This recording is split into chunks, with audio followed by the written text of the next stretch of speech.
Good evening, folks. Good evening, folks. Good evening, folks. It's your bro Rich here again. Uh, tonight in this tonight in this video is now tonight in this video is now part two on the on the Pontiac GTO, and today in this video is now the turn. Today's now part two on the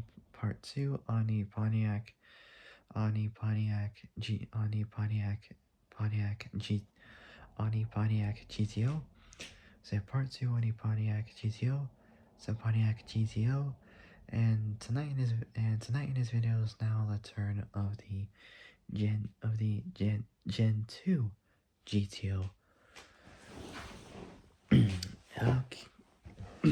Okay, so before I start, make sure you guys all like the video, subscribe, comment down below what you guys think.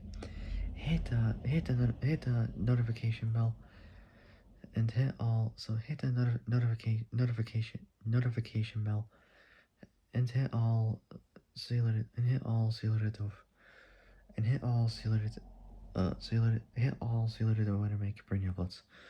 Okay, so we're over 1.5 minutes, so without any further ado, let's get started. So next one, Gen 2 GTO. Here we go.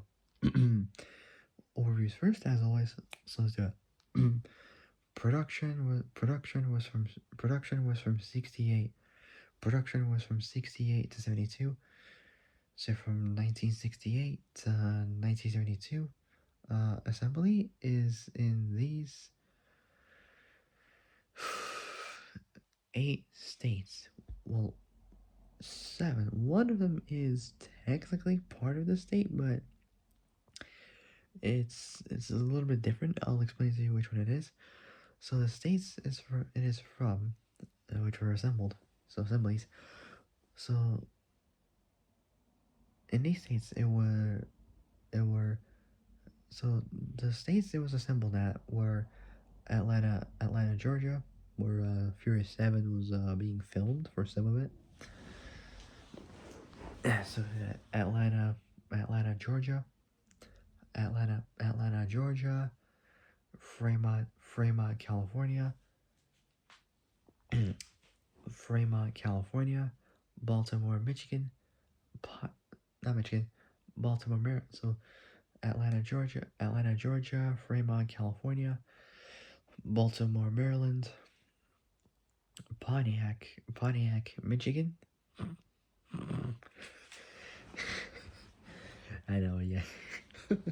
It's named after the actual car manufacturer in Michigan. Oh my god. I don't know why I say a Pontiac, Michigan. Say Michigan. I don't know why, but it's just funny. It was just kind of cool. Say Pontiac, Michigan. Kansas City, Missouri.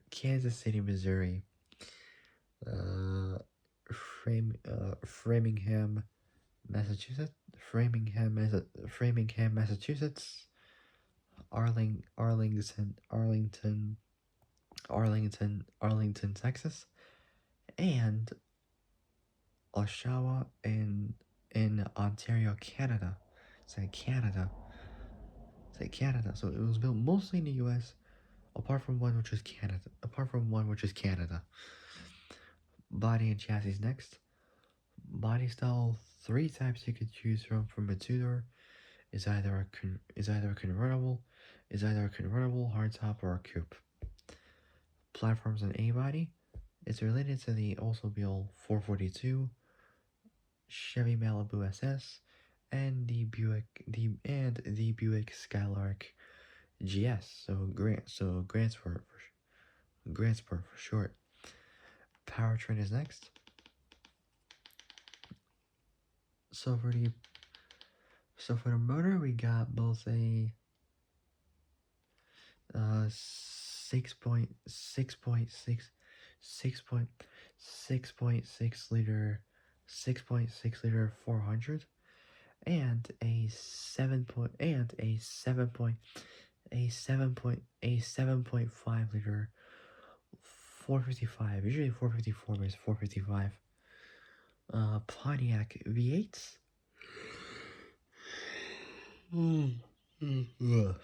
Say Pontiac V8 motors. Pretty good. Say Pontiac V8s. Transmission, three types you could choose from. Is either a three-speed, 4-speed, three-speed, 4-speed manual, and three-speed auto. Out of those three, I pick the main one, the four-speed manual.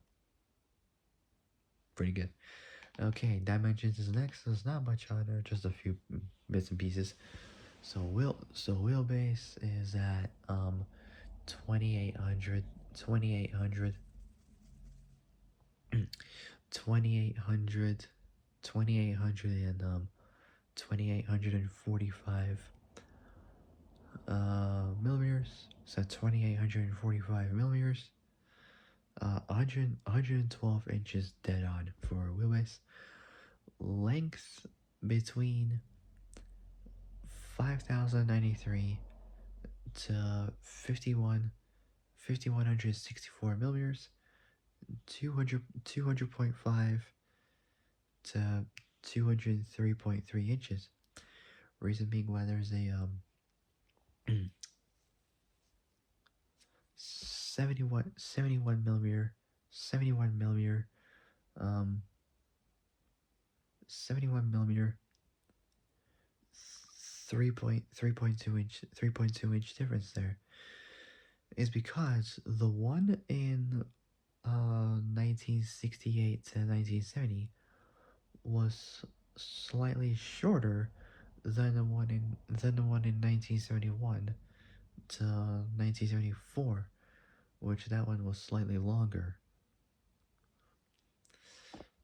Okay, so moving on, so starting off with the very first one is obviously 1968.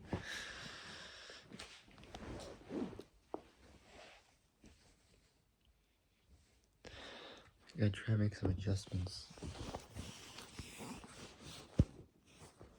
My wrist hurts a little bit. There we go.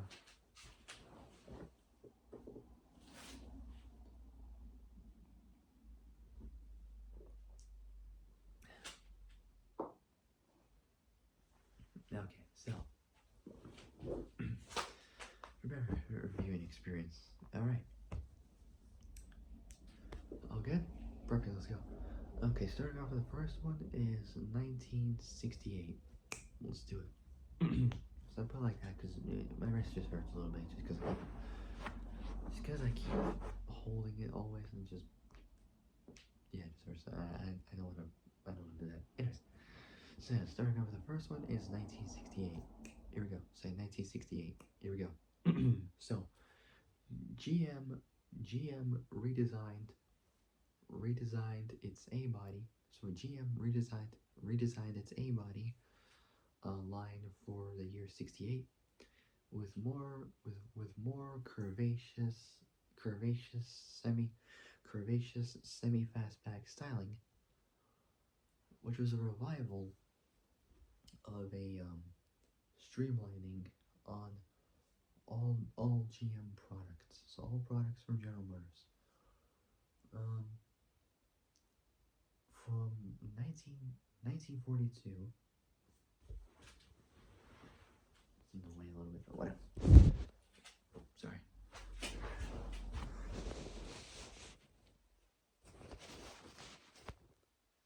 There we go. Anyways, so moving on. So GM redesigned its A body line for. So GM redesigned its A body line for 1968 with more curvaceous semi-fastback styling. So curvaceous semi-fastback styling, which was a revival of a streamlining on all GM products from 1942 until 1950. So between the early 40s and the start of the very late 50s, as demonstrated on the Pontiac Streamliner. Let's see what it looks like. What does it look like? It looks okay. Actually, well, I mean, it looks interesting. It looks interesting. Well, maybe, kind of. I don't know.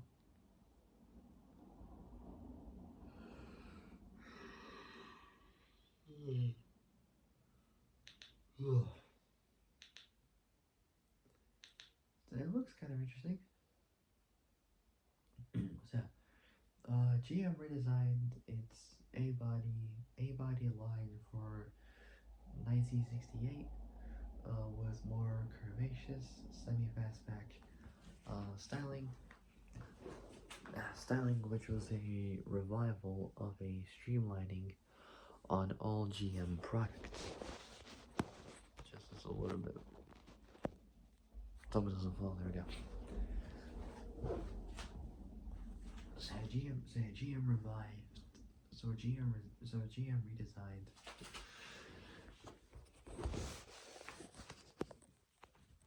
Yeah, it was a bit of a pain. Bear with me, I'm just getting some adjustments. Yeah. Anyways, so GM redesigned its A-body line for 1968 with more curvaceous, semi-fastback styling, which was a revival of all streamlining on all GM products from 1942 from 1942 until 1950, as demonstrated on the classic Pontiac Streamliner, which was, yeah, it was okay-ish. It looked alright. The wheelbase was shortened to 112 inches on all two-door models. So all models with two doors. So it's pretty good. Overall length was reduced by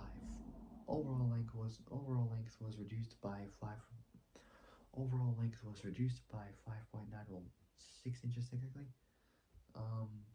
And height dropped about half an inch, so 0.5 inches less than before previously.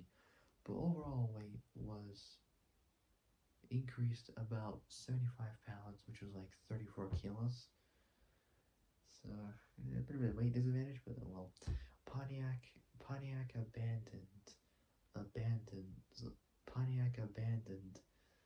the familiar um, uh, vertically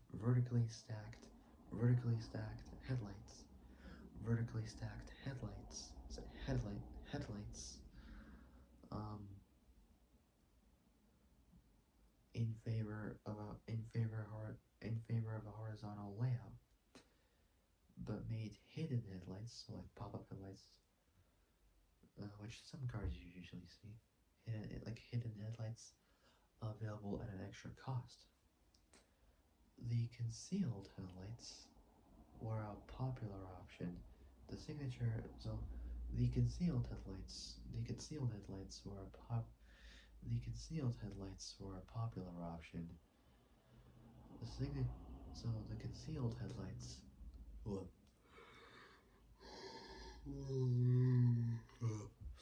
The concealed headlights were a popular option.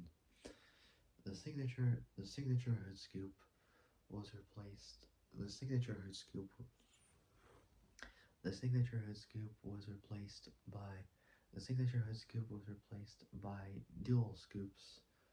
So twin hood scoops. So twin scoops on either side of a prominent hood bulge, rearward from the extending rearward from the protruding nose, well, protruding front end. A unique feature was the body color was the body was the body was the body color and was the body color and Dura front bumper. Um, it's designed to absorb impact. So It's designed to absorb impact without any permanent deformation at low speeds. In other words, it was basically for the front bumper. What Pontiac did it was when they redesigned that front bumper. So they designed that front bumper. It was like say in a face of a crash, for example, it just crashed into something. So designed to absorb the impact. So it takes in like that actual hit without any permanent deformation at low speeds. In other words, it hits that at any kind of speed without taking any damage. That's pretty useful. Pretty good. So a unique feature was the body color Endura front bumper. It's Endura front bumper. It's designed to absorb impact without any permanent deformation at low speeds. Pontiac touted, whatever you call it, the spell TOUT So they did this feature heavily. So Pontiac touted this feature heavily in advertising, showing hammering at the bumper with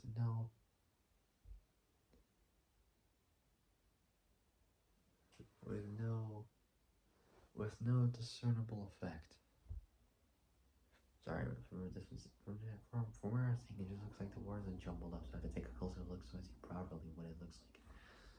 But it does happen just because my vision changes at different times. Even with glasses, a bit too much. I want to get stronger glasses, but I'm worried my eyes are just gonna get destroyed from that. God damn it. Yeah, I'm sorry, I'm just getting tired right now, but I wanna get this one done, and then tomorrow I might do another one. I got no idea, but at some point I'll figure out what I'm gonna do. Anyways, yeah, Pontiac touted this feature heavily in advertising, showing showing hammering at the bumper with no discernible effect. A GTO could be ordered with Endura delete. So in which case a chrome front bumper and grill from the Pontiac Le Mans would replace the Endura bumper. So it would replace the Endura bumper. Um, Powertrain options remain the same as in 1967, but the standard GTO motors power rating rose at 5,000 RPM. So 5,000 RPM to 350 horsepower, which is pretty good. I mean, 350 horsepower is a lot for a muscle car like that. Pretty good. All right, so yeah, at 5,000 RPM, 350 horsepower. A new Ram Air pack, which is known as the Ram Air 2, became available in mid-year, so the middle of 1967. So mid 67 it was. It included. God.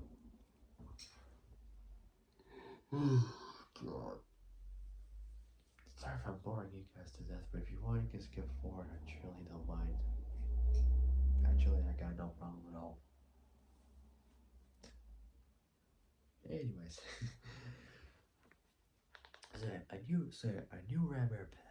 a new Ram Air pack, which was known as Ram Air 2.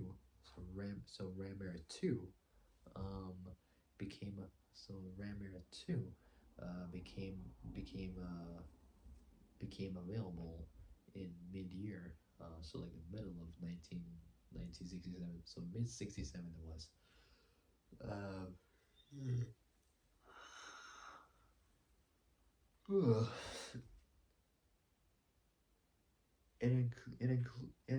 it included freer breathing cylinder heads, round port exhaust, And so round port exhaust, round port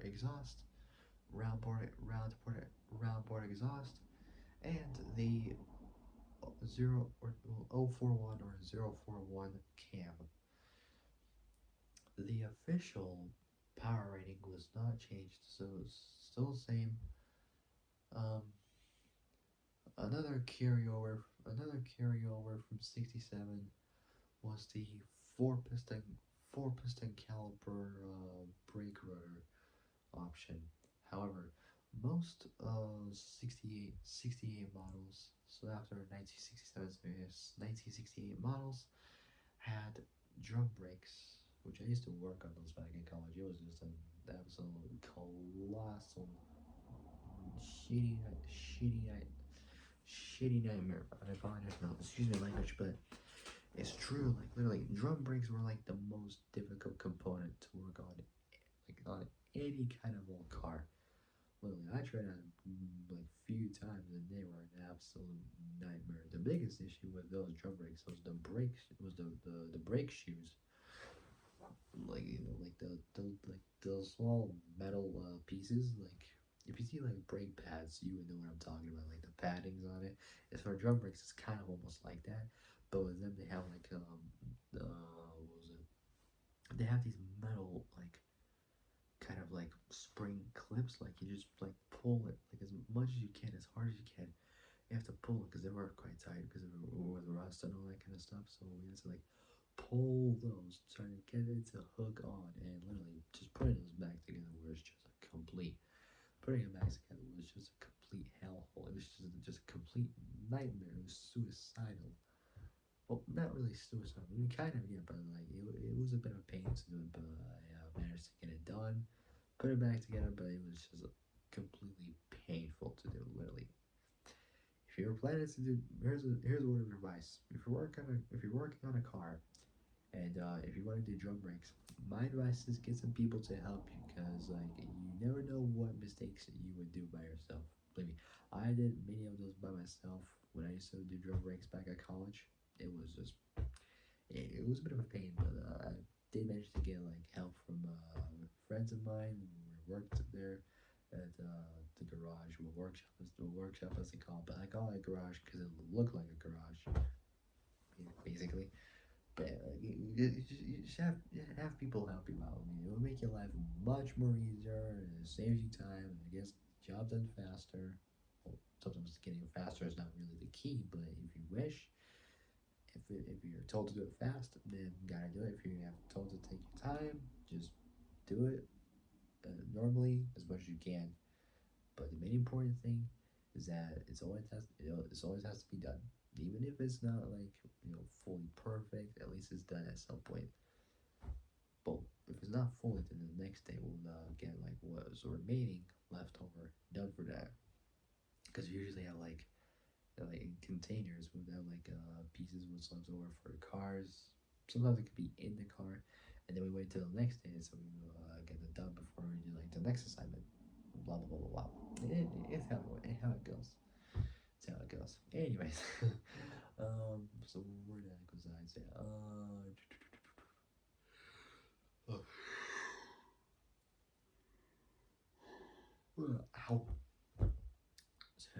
Anyways, where did I go?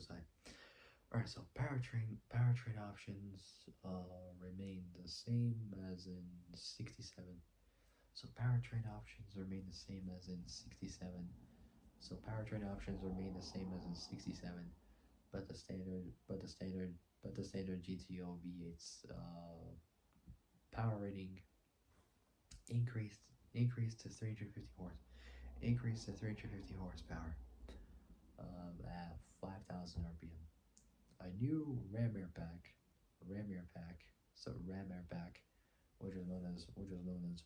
was known as Ram Air 2. So Ram Air 2, Ram Air 2, um, so Ram Air 2, um, Ram Air 2, Ram Air 2, um, became available in mid 67. So mid 67 it was. It included a couple. Excuse me. It included a couple pieces. Uh, freer breathing cylinder heads, round round port exhaust, and the 041 cam. Uh, the official power rating was not changed, so it was completely standard power rating. Another carryover from 67 was the 4 piston caliper brake rotor option. However, most 68 models, models from 1968 had drum brakes all around. So mostly you would see on all the cars you would see if they have it in the rear. Usually at the front they have the brake rotors with calipers. At the rear just drum brakes. It depends on what car it would have and if it has all that and whatnot. The 68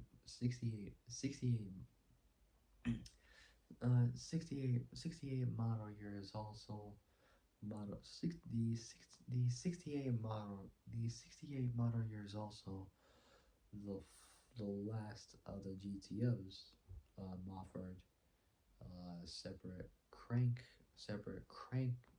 operated crank crank operated front door vents, concealed concealed concealed windshield wipers, which presented a cleaner which presented a cleaner excuse me cleaner appearance hidden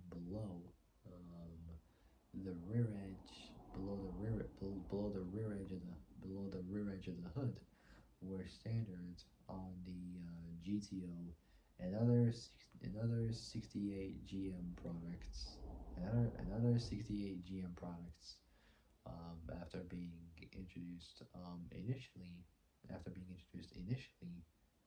after being introduced initially on 67 full-size Pontiacs, a uh, option introduced during the 67 model year was a hood-mounted tachometer located in front of the windshield and lids for visibility at night. Kind of odd if it's in the front, like not in the interior, but I don't know. That's how it is. So located in front of the windshield and lit up for visibility at night, which is quite useful. And in-dash tachometer is also an indoor neither. An in-dash tachometer is also available. So an indoor neither. An in-dash. Sorry, I'm getting a little bit tired right now. An in-dash tachometer is also available. So red line bias tires um, continue this standard equipment on the 68 GTO, though they could be replaced by white wall tires, which they're pretty cool. Most 40s 50s cars would have white wall tires, which are pretty cool. You rarely see white wall tires anymore. I mean, like what happened with them? They should bring back white wall tires for the future. I mean, how cool would that be? I mean, it'd be really cool if they brought it back. I mean, come on, respect. I mean, who in the world doesn't love white wall tires?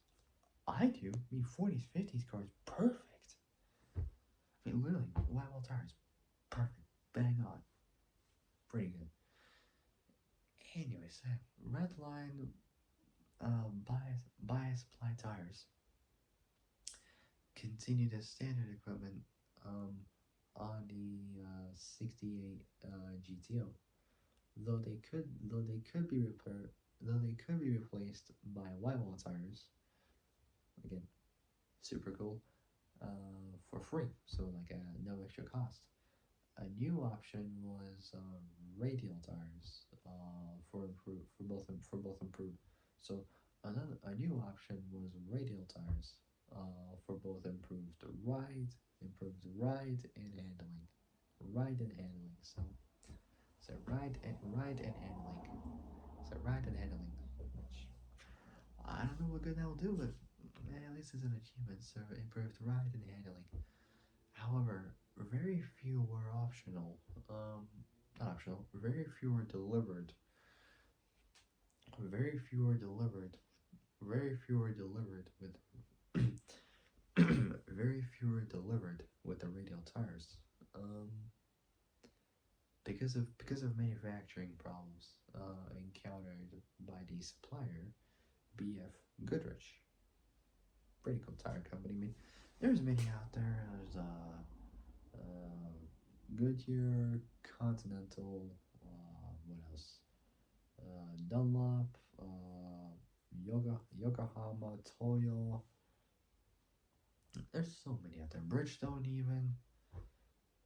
What else? Pirelli even. Can't forget Pirelli. So can't forget Pirelli. What else? What else?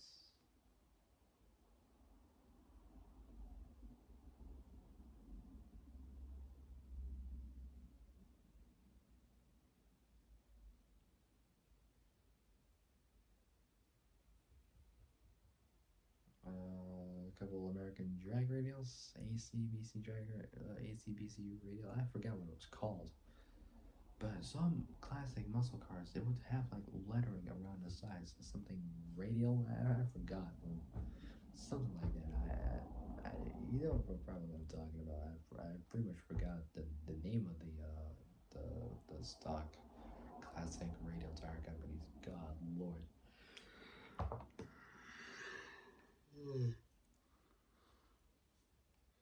God Lord, I'm getting tired. Jeez. Anyway, so was I? So red line, bias ply tires, continue the standard equipment, continue the standard equipment, um, on the 68 GTO, though. Look,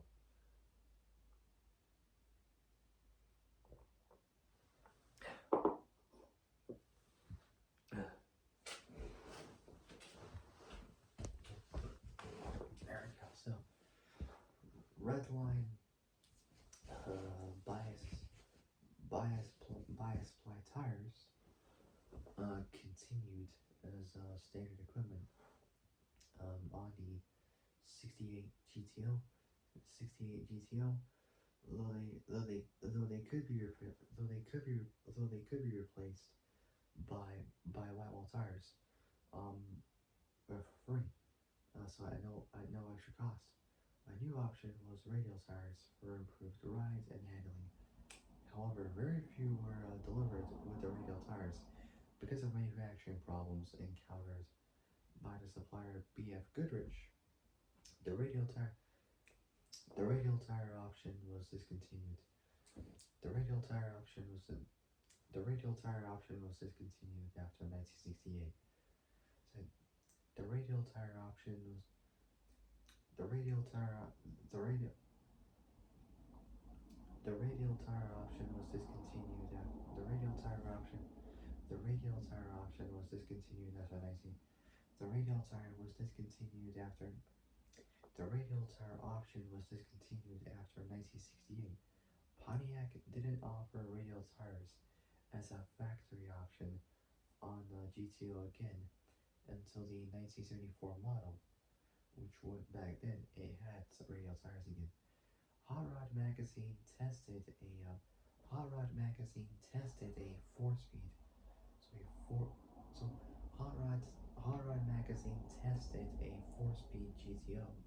So a four-speed GTO, um, equipped with a standard V8 motor, and obtained a quarter mile reading of 14.7 seconds at 97 miles an hour in pure stock form. Motor Trend uh, recorded the time 4-speed.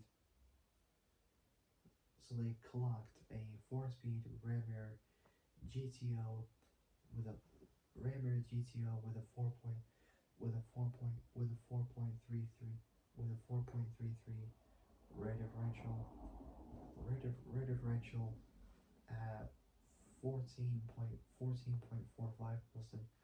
less than 14.5 seconds at 98.2 miles an hour. It's and a standard, so it was less than 100 miles an hour. And a standard GTO with the turbo hydra transmission and a 3.23 rear axle ratio at 15.93, less than 16 seconds flat at less than 16 seconds flat at 88.3 miles an hour. Testers were testers were testers were split. Testers were split about testers were split about handling. With Hot Rod calling it the best balanced car Pontiac ever built.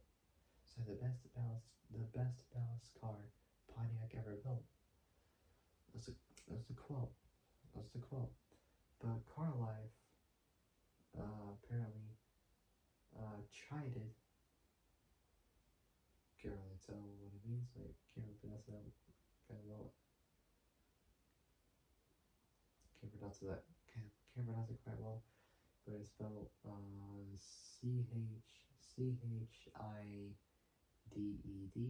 It's excessive nose, like front end heaviness under front end front end heaviness front end heaviness understeer and inadequate damping. Royal Pontiac located in Royal Oak, I think it's Wayne County, I don't know, Michigan, offered a 7-liter 428 Royal Bobcat conversion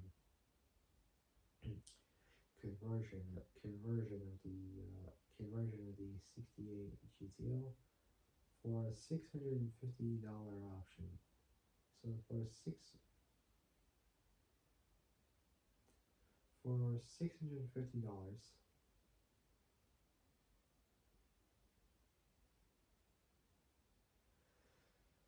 a 7-liter 428 a 7-liter 428 390. So for $650, a 7-liter 428 390 horsepower V8 motor replaced the original 6.6-liter 400. The 7-liter 428 V8s disassembled and blueprinted to produce more than the advertised factory 390 horsepower and capable of 5,700 RPMs. So it's like a little bit more than 390 volt, 400 horsepower, and capable of 5,700 RPMs. Car and driver road tested the 7-liter 428 CID powered car with the turbo hydro transmission, gearbox, and 3.55 gears. It could do 0 to 60 in 5.2 seconds. 5.2 seconds, not too bad. 0 to 100, 12.9, less than 13 seconds flat, and the quarter mile in 13.8, less than 14 seconds flat, at 104 miles an hour. This could at 104 miles an hour. 104 miles an hour. This compared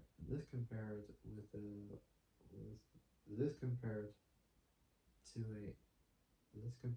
a Car Life road test of a 6.6-liter 400 V8 powered GTO with a ram rear motor. Uh, ram rear motor, 4-speed manual, 3.90 gear, and which did 0 to 60 in 6.6 seconds, 0 to 100 14.6 seconds, and a quarter mile at um, 14.53 seconds, and at almost 100 miles an hour. Well, 99.7, whatever, up to 100 miles an hour, approximately. That at 160 kilometers an hour. So, car and driver wrote that a 7-liter 428 V8 motor, uh, powered car. So, 7-liter, um, 7-liter, powered 428 V8 V8 car was a fine, exciting car, for either touring or tooting around in traffic. Um, no overly fuss, not diff- no overly fuss, not difficult to drive up to a point.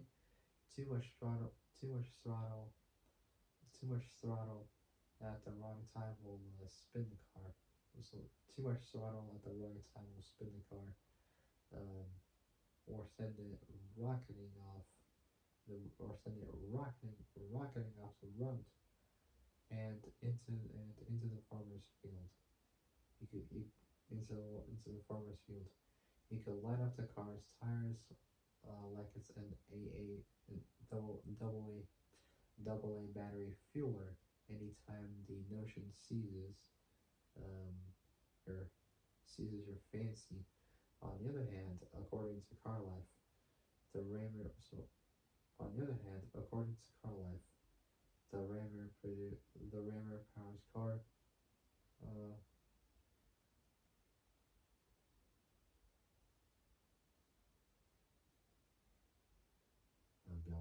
too much throttle at the wrong time. Too much throttle at the wrong time will spin the car or send it rocketing off the road and into the farmer's field. You can light up the car's tires, like it was an A.A. fueler anytime the notion seizes rocketing off the road.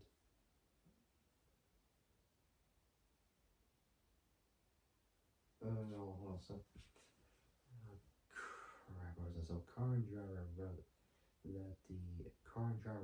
that the 7-liter 427 V8 powered car, um, was a fine, exciting car, um, for either touring or tuning around in traffic. No really fuss, not difficult to drive up to a point. Too much throttle at the wrong time. Will spin too much throttle at the wrong time. So too much throttle at the wrong time will spin the car or send it rocketing off, um, the road and into the farmer's field. So rocketing off the road and into the farmer's field. You could light up the car's tires like it was an A.A. fueler. You could light up the car's tires like it was an A.A. fueler anytime the notion seizes your fancy. On the other hand, according to car life, the Rammer powered car likes to run three to between 3,000 and 6,000 RPM, between 3 and 6,000 RPM, below 3,000 RPM, um, so below 3,000, um,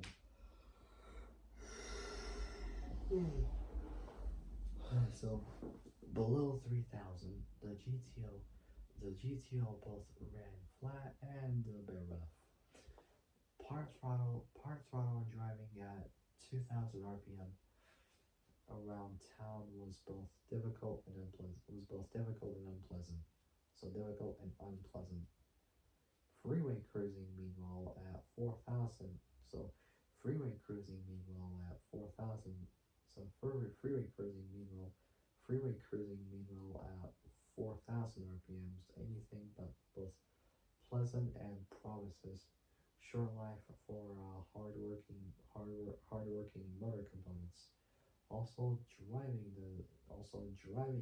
driving, driving the GTO driving the GTO on the wet roads, like when it's raining and it's slippery on those roads. With this deep geared axle was thriving. Rear tire breakaway could be provoked by a slight jab at the gas pedal, sending sending the car into a minor skid that usually used up more than 1 lane of space. Like all passenger cars sold in the year '68 in the U.S., GTOs, so like all passenger vehicles from the year '68 that are sold in the U.S. In the year '68, GTOs now featured front outboard shoulder belt. So GTOs now featured front outboard shoulder belts. Cars built after the 1st of January 1968. So cars built after cars built after January 1st, 1968, and sidewalker lights. The GTOs now equipped with emissions controls to comply with the new '68 federal vehicle emission standards. Now facing competition between now facing competition now facing competition both within GM and Ford, Dodge, and Plymouth, particularly the low cost, so the cheaper versions of the Pontiac GTO, So, now facing competition, both within GM and from Ford, Dodge, and Plymouth, particularly the low cost Roadrunner. The GTO won the Motor Trend Car of the Year award. Sales reached 87,000 uh, so 87,684 units, ultimately the best, providing to be this, providing to be, also ultimately providing to be the second best year for the GTO.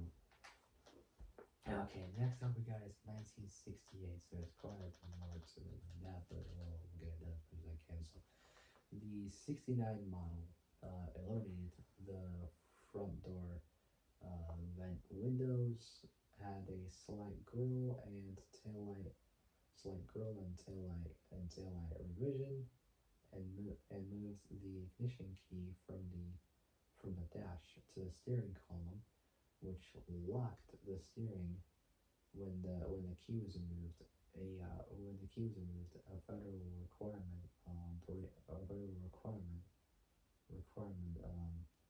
installed installed 1 year ahead of schedule, and the gauge trace was changed from steel blue to black. And in addition, in addition, in addition, the rear quarter panel mounted the rear quarter panel mar- the re- in addition the rear quarter panel mounted side marker. So the rear quarter panel mounted side marker lamps will light. So the rear quarter panel mounted side marker lights. So the rear quarter panel mounted side marker lights changed from a red lens shaped like the Pontiac Arrowhead um, emblem to one shaped like the broad GTO badge. Front outputs um, front outboard headrests were made standard equipment on all cars built in 1969. The previous economy motor and standard 6.6 liter 400 V8 motor making 350 horsepower remained, uh, while the 6.6 while the same exact motor with this time 360 horsepower was upgraded with the 400 ram air, though now colloquially referred to as the Ram Air 3. Pontiac never used that designation. Pontiac never used this. Pontiac never used that. Pontiac never used that designation. So rated at 5100 RPMs at 368, 360, so 366 volt at 5100 RPM, 370 horsepower. Um, the top option was the Ram Air 4, rated at five and a half thousand RPM, 370 horsepower, and at 3900 RPMs, 445 pound feet, 603 newton meters of torque, and 3900 RPMs, which featured a special header-like high flow exhaust manifolds, high flow header-like special header-like high flow exhaust manifolds, high flow high flow cylinder heads, specific high rise aluminum intake manifold, larger Rochester quadrajet 4-barrel carburetor, high lift and long duration camshaft. Provide well plus various internal combustion capable, so internal components capable of withstanding both higher motor speeds and power output. Sorry, unlike the highest RPM big block Chevy and Hemi V8 motors, the Ram Air 4 the Ram Air 4 Ram Air 4 um, utilized hydraulic lifters. By this time the gross power ratings of both Ram Air motors were highly suspect, bearing less relationship to the goal of power and more to GM an internal GM policy limiting all cars apart from the Corvette to no more than one advertised horsepower per 10 pound, 4.5 kilo of curb weight. The initial revving rammed down, so the higher revving, well, okay, so by this time the gross power ratings of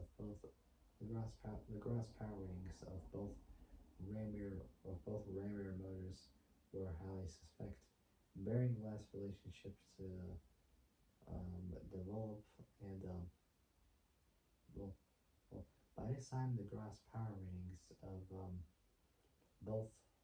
by this time the gross power ratings of both Ram Air motors were highly suspect, bearing less relationship to developed power and more to an internal GM policy limiting all cars apart from the Corvette to no more than just one advertised horsepower per 10 pounds, 4.5 kilos of curb weight. The higher revving Ram Air Force, advertised power peak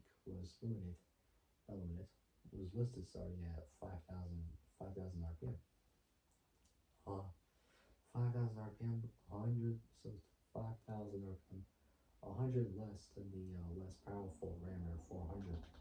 A new model called the Judge was introduced. The name came from So the name came from a comedy routine.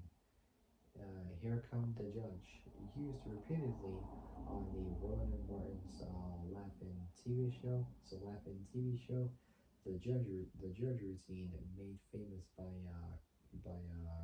comedian Flip Wilson.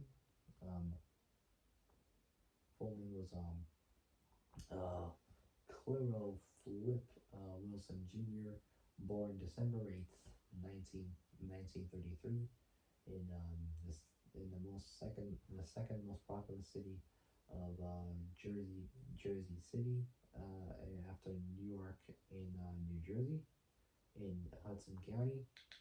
So Jersey City, Hudson County, New Jersey. So December 8th, 1933, passed away at age 64 on November 25th, 1998, in beach city of Malibu, Malibu in the Santa Monica Mountains region of L.A. County, California, about 30 miles west of Los Angeles. Uh, so there's a lot of that. So around 30 miles west of LA.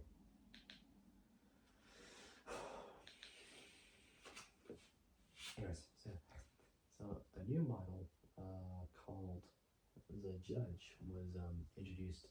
The name came from a comedian, not comedian, the name came from a comedy routine. Here Come the Judge, used repeatedly on the Rowan Martin's Laugh-In TV show. The Judge routine made famous by comedian Flip Wilson. God rest in peace.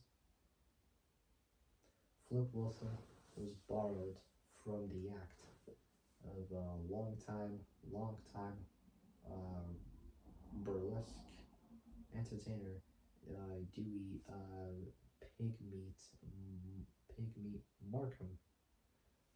So Dewey Markham, Pigmeat was his middle name. Um, so for those who don't know who Flip Wilson is, I'll just tell you. He was an American comedian and actor best known for his TV appearances during both the late 60s and during both the late 60s and 70s. From 70 to 74, he hosted his own weekly variety series, The Flip Wilson Show, and introduced viewers to his recurring character, Geraldine. The series earned him a Golden Globe and two Emmy Awards. So two Emmy Awards, and it's the second highest rated. So second highest rated show on the network TV for a time.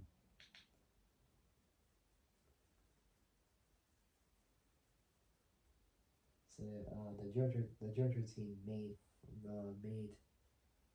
famous by a comedian Flip Wilson, was borrowed from the act of longtime burlesque entertainer Dewey Pigman, well not Pigman, Dewey Pigmeat Markham.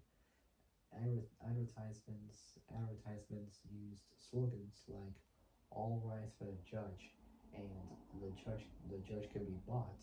So the judge could be bought. Rock band Paul Revere and the Raiders also recorded a special song to advertise the judge, and were featured in TV publicity. So TV publicity, as initially conceived, the judge was to be a low cost, so cheap GTO,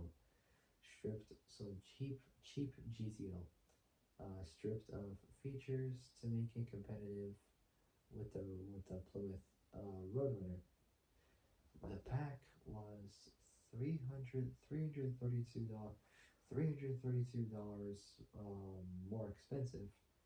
So $332 more expensive than a standard GTO. and included the Ramier 6.6 liter 400 V8 motor.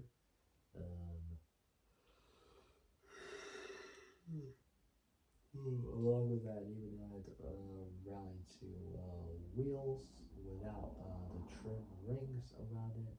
Hurst shifter, Hurst shifter with a unique T-shaped handle, wider tires, various decals, and a rear wing, as well. So it's pretty good. Pontiac claimed that the wing had some functional effect at higher speeds, producing a small but measurable downforce. But it was of little value at but it was of but it was of little but it was of little value at legal so but it was of little value at legal speeds. But it was of little value at legal speeds. The judge was initially offered only in carousel red, but other colors became available midway into the model year. The GTOs surfaced in sales both by the Chevelle SS 396 and the Roadrunner. Both the Chevelle SS 396 and the Roadrunner, but 72,287 were sold during the 69 model year, with 6,839. I was having nicer. 6,833. So 6,833 of them having the judge pack. Sorry, I'm just getting a bit too tired right now. I apologize briefly in advance. Okay, so oh my god. I think I think forever. Oh god. Alright, so I figured I was gonna be here tonight. So for my continued Gen 2 Pontiac video will be about the next version from the Gen 2. Will be the next version from the Gen 2, which was 1970. Okay, this is just because there's way too much. I'm gonna get a little bit tired, so I apologize briefly in advance. But yeah, I'll try and get it done as much as I can in the next video. We'll see how it goes. Okay, so yeah, if you guys like this, video, so if you guys like this video,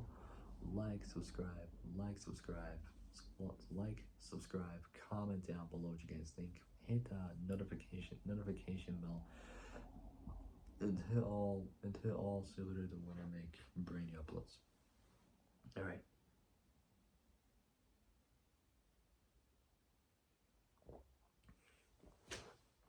Yeah.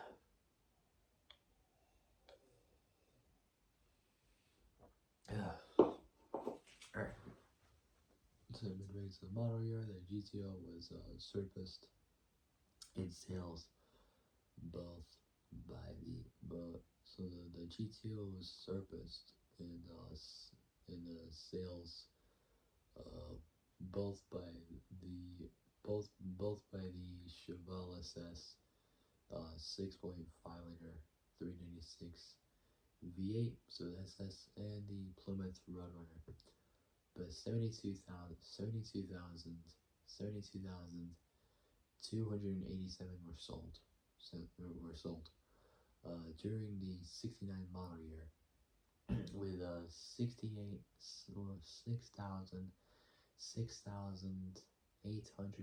so 6,833, so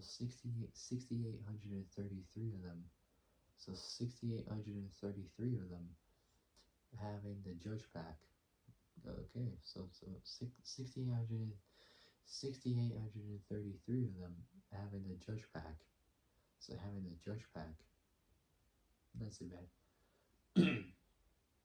Okay, so that'll be it for tonight. So for my continued video for that, for an extension, will be about the next version from 1970. So 1970.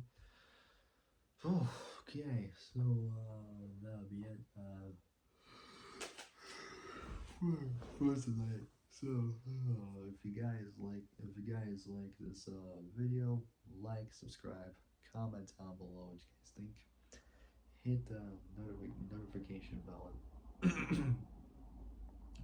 Notification bell, and hit all so that I don't want to make brain uploads. Okay, so that'll be it for tonight.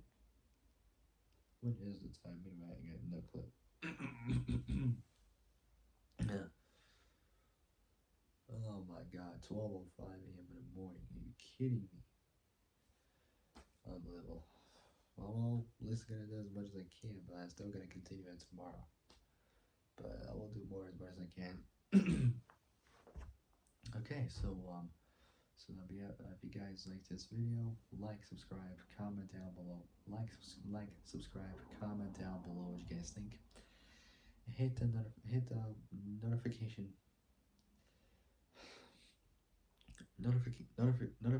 bell, and hit all so you literally want to make hit all so you literally want to make pretty uploads. Okay, so that'll be it. I gotta go. I'll see you guys soon. I'll see you guys soon in the next video. But until then, stay safe, have a great morning, and also have a great day. And I'll see you guys soon in the next video. So yeah, take care, folks. Stay safe out there, and I'll see you guys soon. Good night, folks. Good night, folks. Good night, folks.